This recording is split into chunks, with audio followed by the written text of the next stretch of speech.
Hello people, welcome to our channel. ఎలా ఉన్నారు అందరూ? ఇవాళ మా పీజీలో మేము అటుకుల పాయసం చేసాం. ఎలా చేయాలో మీరు కూడా చూసేయండి. ఇవే అండి కావాల్సిన ఇంగ్రీడియంట్స్. ముందుగా అయితే ఒక ప్యాన్ తీసుకొని అందులో గీ వేసుకోవాలి. ఇప్పుడు అందులో మీ దగ్గర ఉన్న డ్రై ఫ్రూట్స్ ఒక్కో ఐటెం వేసుకొని అవి బ్రౌన్ కలర్ వచ్చేంత వరకు ఫ్రై చేసుకోవాలి. తర్వాత అందులోనే ఒక కప్పు అటుకులు వేసుకొని ఫ్రై చేసుకోవాలి. ఒక అటుకు తీసుకొని తుంచితే తునిగిపోవాలన్నమాట. అప్పుడే బాగా ఫ్రై అయినట్లు. చూసారా, మా పక్కన రూమ్ వాళ్ళు ఆమ్లెట్ వేస్తున్నారు. ఓకే, మన రెసిపీలోకి వచ్చేద్దాం. ఇప్పుడు ఆల్రెడీ వేడి చేసిన మిల్క్ తీసుకొని అందులో ఇలాచీ వేసుకోవాలి. మిల్క్ కొంచెం బాగా మరిగాక అందులో తురుముకున్న బెల్లం వేసుకోవాలి.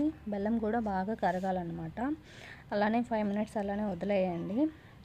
ఈలోపు మా వాళ్ళు డ్రై ఫ్రూట్స్ హాఫ్ లేపేశారు. బెల్లం కరుగుతుంది అనే లోపు ఇంకో ఫ్రెండ్ వచ్చి గెన్స్కెట్ తెచ్చిచ్చింది. అదే అండి స్వీట్ పొటాటో. ఇప్పుడు బెల్లం కరిగాక మనం ఫ్రై చేసుకున్న అటుకులు వేసుకోవాలి. అవి బాగా కుక్ అయ్యాక లాస్ట్లో మనం ఫ్రై చేసుకున్న డ్రై ఫ్రూట్స్ వేసుకోవాలి. అంతే అండి, యమ్మీ అటుకుల పాయసం రెడీ అయిపోద్ది. మా పక్కన రూమ్ వాళ్ళకి టేస్ట్ చేయమని చెప్పాము. సూపర్ అంటున్నారు.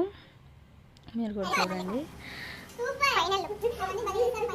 ఏ మాటగా మాట టేస్ట్ అయితే అదిరిపోయింది. మీరు కూడా ట్రై చేయండి. ఈ వీడియో నచ్చితే లైక్ చేసి సబ్స్క్రైబ్ చేయండి. Thanks for watching.